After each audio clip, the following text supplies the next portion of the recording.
Hello दोस्तों, मेरा नाम चंद्रशेखर है और आज के वीडियो में मैं बात करने वाला हूं दो मेन इंग्लिश लैंग्वेज टेस्ट की। मैं बात करने वाला हूं आइल्स और पीटीई की। आइल्स यानी international English language testing system और पीटीई यानी पियर्सन टेस्ट ऑफ इंग्लिश। मैं आपको इन दोनों टेस्ट के बीच में क्या डिफरेंस होता है ये बताऊंगा। और मुझसे अक्सर पूछा जाता है कि आइल्स ज़्यादा आसान है या पीटीई ज़्यादा आसान है। इस सवाल का भी मैं उत्तर देने की कोशिश करूंगा। मैं आपको ये भी बताऊंगा कि किस कंट्री के लिए कौन सा टेस्ट यूज़फुल है। अगर आप कनाडा जाना चाह रहे हैं पढ़ने के लिए तो आपको कौन सा टेस्ट देना है, ऑस्ट्रेलिया के लिए कौन सा देना है, न्यूजीलैंड के लिए कौन सा देना है, यूके के लिए कौन सा देना है। तो इस वीडियो में आप बने रहिए और मैं आपके साथ यूज़फुल वीडियो शेयर करता रहता हूं। तो मैं आपसे रिक्वेस्ट करूंगा कि हमारे यूट्यूब चैनल को ज़रूर सब्सक्राइब करिएगा। तो अब हम आगे बढ़ते हैं, बात करते हैं आइल्स और पीटीई की। देखिए, जैसे मैंने आपको पहले बताया, आइल्स की फुल फॉर्म है international English language testing system और पीटीई यानी पियर्सन टेस्ट ऑफ इंग्लिश। अब आइल्स ज़्यादा लोग देते हैं, पीटीई अभी भी लोग कम दे रहे हैं अगर हम दुनिया भर की बात करें। और आइल्स एकेडमिक होता है और जनरल होता है, ऐसे ही पीटीई भी एकेडमिक भी होता है और जनरल भी होता है।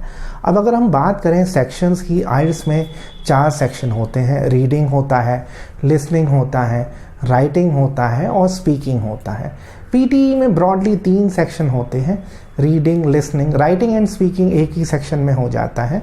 और अब मोटे मोटे तौर पे दोनों में 4 सेक्शन ही होते हैं। आइल्स में जो मैक्सिमम बैंड स्कोर है वो 9 हो सकता है और पीटीई में 90 होता है। अब हम कंट्रीज़ की बात कर लें। अब जैसे हम बात करते हैं कनाडा की।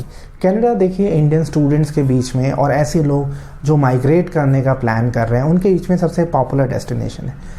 अगर आप कनाडा में पढ़ने का प्लान बना रहे हैं तो आइल्स और पीटीई कुछ भी दे सकते हैं, लेकिन इमिग्रेशन के लिए सिर्फ आइल्स एप्लीकेबल है, पीटीई इमिग्रेशन के लिए एप्लीकेबल नहीं है। एक और चीज़ जो इम्पॉर्टेंट है कनाडा के बारे में, कनाडा में एक चीज़ है जिसे हम बोलते हैं स्टूडेंट डायरेक्ट स्ट्रीम यानी एसडीएस। अब अगर आप एसडीएस के अंतर्गत अप्लाई करते हैं तो आपका जो डॉक्यूमेंट प्रोसेस होता है वो सिंपल हो जाता है। आपको सिर्फ जीआईसी चाहिए और 1 साल की फ़ीस जमा करनी है। लेकिन एसडीएस के लिए ज़रूरी है कि आपके आइल्स में 6 बैंड से ऊपर हों सभी सेक्शन में।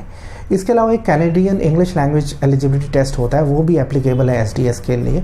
लेकिन पीटीई के लिए, पीटीई से आप एसडीएस कैटेगरी में नहीं अप्लाई कर सकते हैं।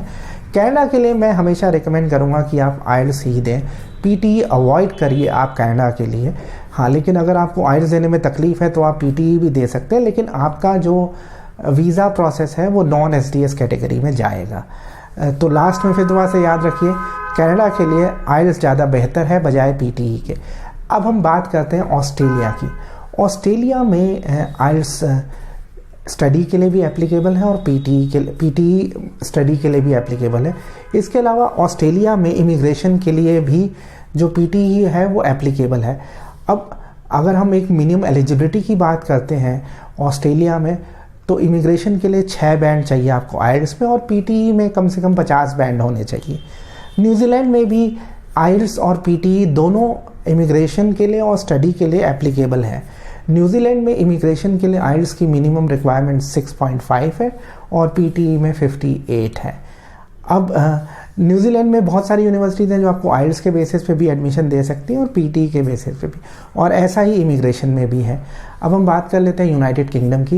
यूनाइटेड किंगडम में भी इमिग्रेशन और स्टडी के लिए आइल्स और पीटीई दोनों ही एप्लीकेबल हैं। पीटीई इमिग्रेशन के लिए भी एक्सेप्टेबल है। यूनाइटेड किंगडम में कुछ वीज़ाज़ हैं, जैसे अगर आप यूके में पीआर के लिए जाना चाहते हैं या हाईली स्किल्ड हैं उसके लिए अप्लाई करना चाहते हैं तो पीटीई उसके लिए भी एक्सेप्टेबल है। तो अगर हम कनाडा को एक तरफ रख दें तो सभी कंट्रीज़ में आइल्स और पीटीई दोनों एक्सेप्टेड हैं एकेडमिक पर्पस के लिए भी और अगर आप इमिग्रेशन के लिए अप्लाई कर रहे हैं उसके लिए भी। अब ये पूछा जाता है कि कौन सा टेस्ट आसान है, कौन सा मुश्किल है। देखिए, दोनों टेस्ट अंग्रेज़ी के हैं, दोनों के साथ अपनी मुश्किलें हैं, तो दोनों के लिए आपको प्रिपरेशन तो करनी ही पड़ेगी। लेकिन मैंने ऑनलाइन कुछ रिसर्च की और मैंने ट्रेनर से भी बात की, तो उनका कहना है कि जो पीटीई है वो आइल्स के मुकाबले थोड़ा सा ज़्यादा आसान है। तो अगर आपको आइल्स में थोड़ी सी दिक्कत है तो आप पीटीई दे सकते हैं और पीटीई में आपके मतलब ठीक ठाक स्कोर आने की उम्मीद है। और अगर आप अंग्रेज़ी में अच्छे हैं और आप थोड़ी सी मेहनत कर सकते हैं तो मैं आपको आइल्स ही रिकमेंड करूँगा। लेकिन अगर आपको अंग्रेज़ी का डर लगता है, वैसे डरने की कोई ज़रूरत नहीं है, तो आप पीटीई भी दे सकते हैं। और अगर मैं इसका पूरा कंक्लूजन ड्रॉ करूं, जो मैंने पूरा ये वीडियो देखा है, वीडियो आपको दिखा रहा हूं, तो मैं आपको रिकमेंड करूंगा कि आपको आइल्स देना चाहिए। और अगर आप कनाडा पे फोकस कर रहे हैं, अगर आप ऑस्ट्रेलिया, न्यूजीलैंड, यूके या कहीं और फोकस कर रहे हैं तो आप कुछ भी टेस्ट दे सकते हैं। दोनों अंग्रेज़ी का टेस्ट हैं, दोनों में मैक्सिमम, जैसे आइल्स में 9 बैंड आ सकते हैं, पीटी में 90 आ सकते हैं। तो आप कोई भी टेस्ट दीजिए, आपकी अंग्रेज़ी अच्छी होनी चाहिए, ये ज़रूरी है अगर आप विदेश में सक्सेसफुल होना चाहते हैं। तो आज के वीडियो में बस इतना ही। आप प्लीज़ हमारा यूट्यूब चैनल ज़रूर सब्सक्राइब करिएगा। वीडियो देखने के लिए धन्यवाद।